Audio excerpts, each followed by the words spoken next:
अब इसमें सबसे पहले आता है कि अगर हम कोई टैक्स वगैरह पे कर रहे हैं पाकिस्तान में, फॉरेन कंट्री में, जो आपके प्रॉफिट या गेन के ऊपर है और वो परसेंटेज की फॉर्म में आपके प्रॉफिट्स या गेन से लिया गया है, आप कभी भी उसको बिजनेस एक्सपेंस के तौर के ऊपर क्लेम नहीं कर सकते। रिमेंबर, जितने भी टैक्सेस आप पे करते हैं, जितने भी टैक्सेस आपने प्रॉफिट के ऊपर पे किए हैं या टैक्स आप गेन के ऊपर पे कर रहे हैं, आप इस टैक्स को कहें जी मेरा बिजनेस एक्सपेंस है, ये कभी भी पॉसिबल नहीं है। आपने प्रॉपर्टी डिस्पोज की, आपको कैपिटल गेन आया, कैपिटल गेन के ऊपर आपने टैक्स पे किया, और अगर आप इस टैक्स को अपने बिजनेस में अपना खर्चा शो करने चाहेंगे, टैक्स वाले अलाउ नहीं करेंगे। टैक्स वाले कहते हैं कि ये जो एक्सपेंसेस आप पे कर रहे हैं, ये कभी भी आपके एक्सपेंडिचर नहीं होते, बल्कि ये क्या होते हैं, जब आप कल को रिटर्न जमा करवाएंगे, उस रिटर्न में इसको विद होल्ड कर लेना, इसको एडजस्ट करवा देना, बट आप इन्हें कभी भी एज एन एक्सपेंडिचर के तौर पर क्लेम नहीं कर सकते। कभी भी किसी तरह का क्लेम जो है वो नहीं हो सकता। तो वो तमाम टैक्सेस जो प्रॉफिट्स के ऊपर, वो तमाम टैक्सेस जो इनकम के ऊपर बेस कर रहे होते हैं, आप उन्हें कभी भी क्लेम नहीं कर सकते। जैसे फॉर एग्जांपल, अगर आप टैक्स पे कर रहे हैं रिटर्न फाइल करते हुए, तो आप कह दीजिए तो मेरा बिजनेस एक्सपेंस है, आपका बिजनेस एक्सपेंस नहीं होगा। अगर कमिश्नर ऑफ इनलैंड रेवेन्यू जो है वो कहता है जी आपका ये टैक्स असेसमेंट है, इतना टैक्स पे करेंगे, आप टैक्स तो पे कर देते हैं, गवर्नमेंट को कहते नहीं, तो हमारा खर्चा था, हम इसको अपना एक्सपेंस भी लेस करेंगे, आप नहीं करवा सकते। सेल्स टैक्स में जो आप इनपुट टैक्स क्लेम कर रहे होते हैं, आप उसे भी अपना बिजनेस एक्सपेंस शो नहीं कर सकते। इवन अगर आपने अपनी फॉरेन इनकम के ऊपर टैक्स शो किया है, वो भी नहीं। इट मींस कि जो आप अपनी इनकम के ऊपर या जो अपने आप प्रॉफिट्स के ऊपर टैक्स पे कर रहे होते हैं, आप कभी भी उन्हें अपना बिजनेस एक्सपेंस क्लेम नहीं कर सकते। अब कौन सा टैक्सेस जो हैं आपके बिजनेस एक्सपेंस के तौर पे अलाउ होंगे, वो टैक्सेस जो प्रॉफिट्स के ऊपर बेस नहीं कर रहे, जैसे कस्टम ड्यूटी पे कर रहे हो, ये प्रॉफिट पे बेस नहीं कर रहा, ये अलाउ होता है। अगर आपने व्हीकल टैक्स पे किया, टोल टैक्स पे किया, ये तमाम वो टैक्सेस हैं, प्रॉपर्टी टैक्स पे किया है, म्यूनसिपल टैक्सेस पे किया, ये वो तमाम टैक्सेस हैं प्रॉफिट्स के ऊपर बेस नहीं कर रहे। क्योंकि प्रॉफिट्स के ऊपर बेस नहीं कर रहे, तो ये क्या है, ये आपको अलाउ है, आप इन्हें क्लेम कर सकते हैं। वो तमाम टैक्सेस जो प्रॉफिट्स के ऊपर बेस कर रहे हैं, वो आपको अलाउ नहीं होते, आप उन्हें कभी भी कतई क्लेम नहीं कर सकते। उसके बाद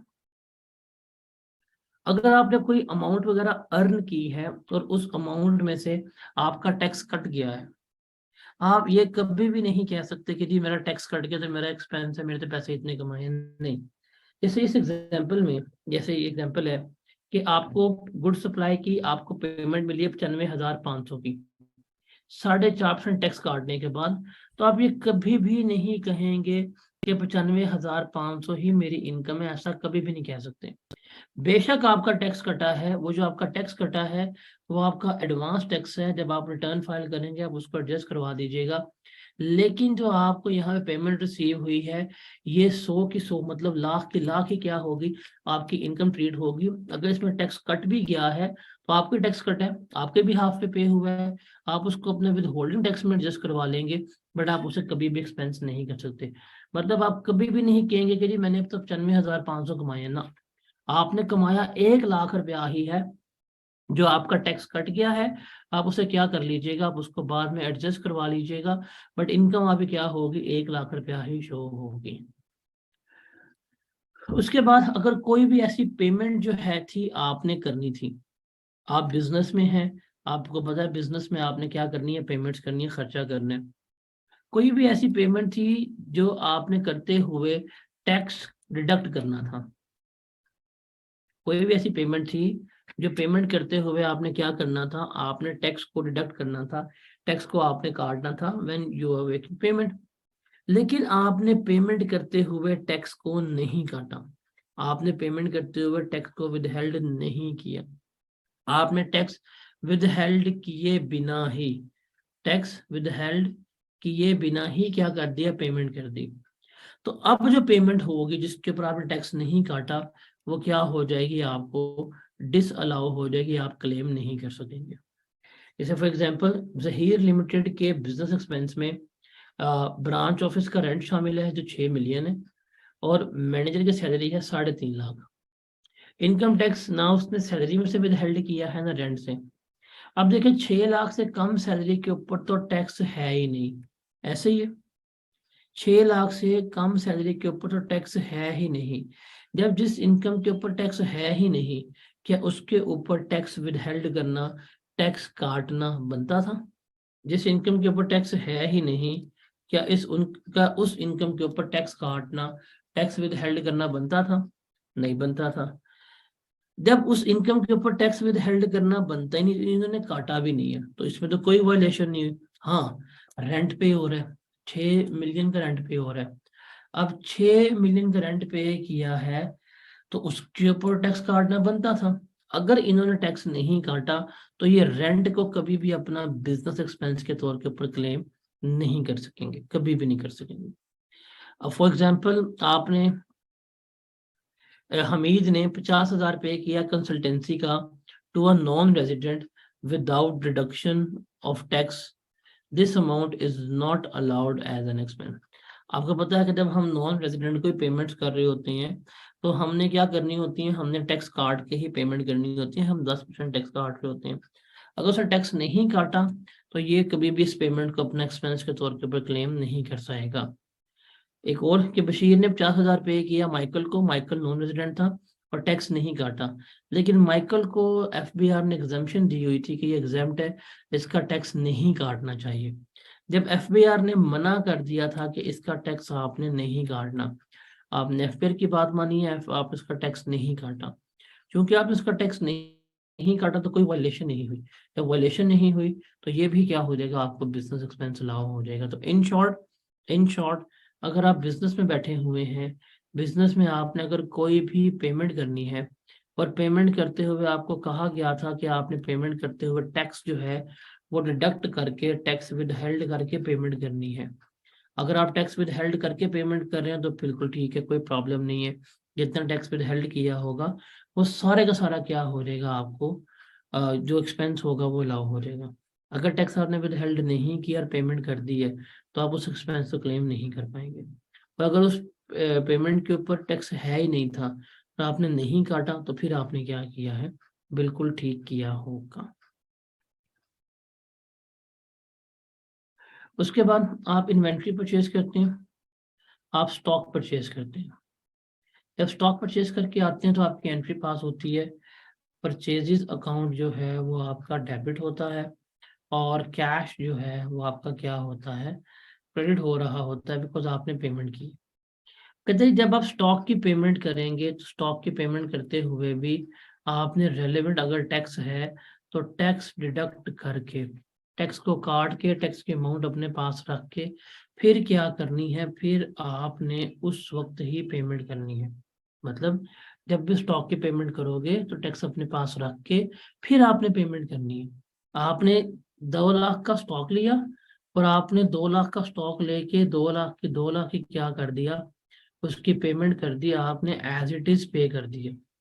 अब ये क्या कहते हैं, टैक्स काटना चाहिए था, आपने टैक्स नहीं काटा, तो फिर क्या होगा, फिर आपको इसकी कंसिक्वेंसेस बेयर करने पड़ेंगे। वो क्या होगा कि इस स्टॉक का जो भी 20% होगा, मतलब वो कितना बन रहा है, 40,000, वो क्या हो जाएगा, आपको डिसअलाउ हो जाएगा।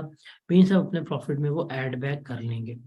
एग्जाम्पल लेते हैं, स्टॉक एंटरप्राइजेस ने स्टॉक परचेज किया, रॉ मटेरियल और फिनिश गुड्स का ₹1,00,000 का, और लाख की ही पेमेंट की है सर्विसेज की। मतलब ₹1,00,000 का स्टॉक लिया और ₹1,00,000 की सर्विसेज लिए, दोनों की पेमेंट कर दी है। The payments were made through cheque, दोनों पेमेंट्स चेक के जरिए की गई हैं, बट टैक्स जो है वो डिडक्ट नहीं किया गया। अब टोटल एक्सपेंडिचर डिसअलाउ कितने होंगे जो ऐड बैक हो जाएंगे, देखिए इन्वेंट्री कितने की, स्टॉक ₹1,00,000 का, इसमें टैक्स नहीं काटा, तो हम उसका लेंगे 20%, तो 20,000 जो है वो ऐड बैक कर देंगे। और जो हमने सर्विसेज ली थी, सर्विसेज की पेमेंट करते हुए भी हमने टैक्स नहीं काटा, तो वो सारी की सारी क्या हो जाएगी, हमारी डिसअलाउ हो जाएगी। आपने एक पेमेंट करनी थी 3 लाख की, आपने पेमेंट करनी थी 3 लाख की। इस 3 लाख पे जो टैक्स बन रहा था वो था 5,000। पेमेंट कितनी करनी थी, 3 लाख की, और इस 3 लाख की पेमेंट पे टैक्स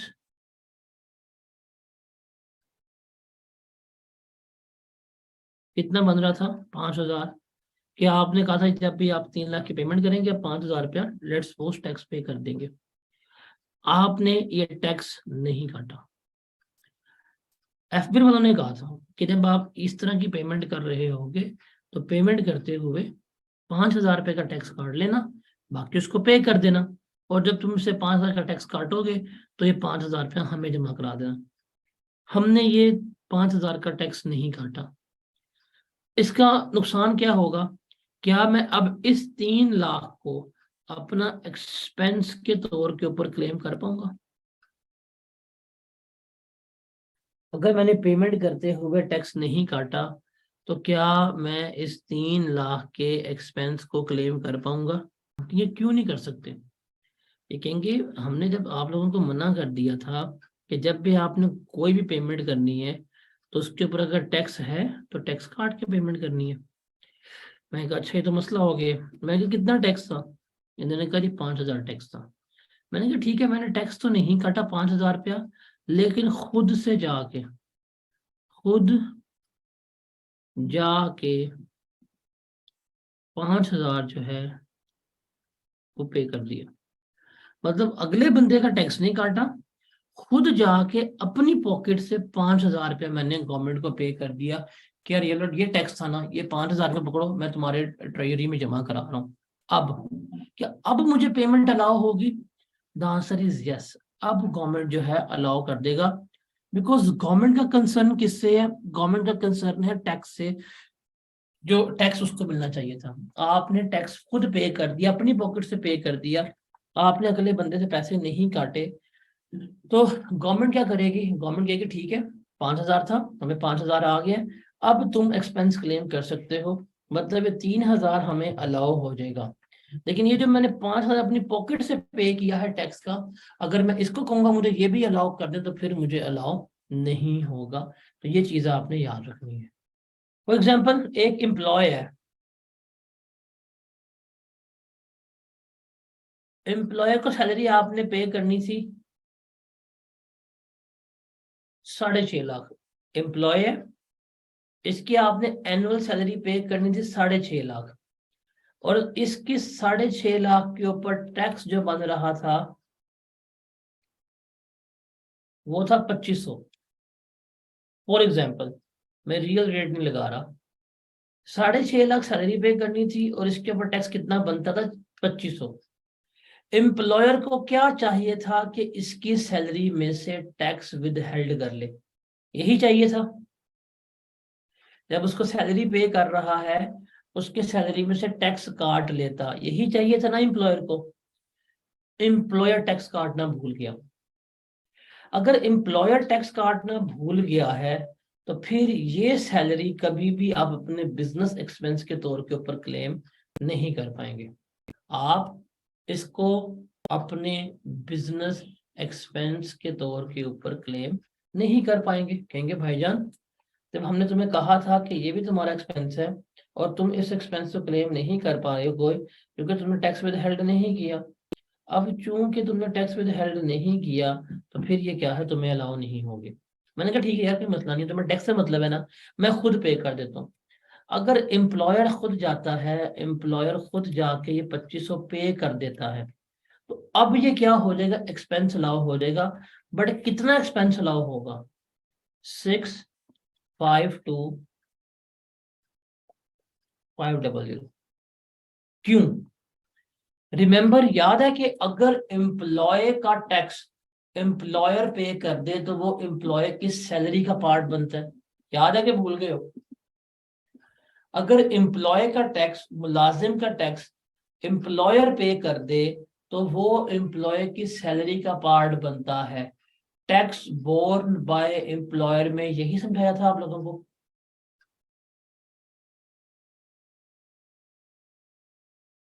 अब यहाँ पे अगर देखा जाए तो एम्प्लॉय की सैलरी कितनी थी? 6,50,000 थी।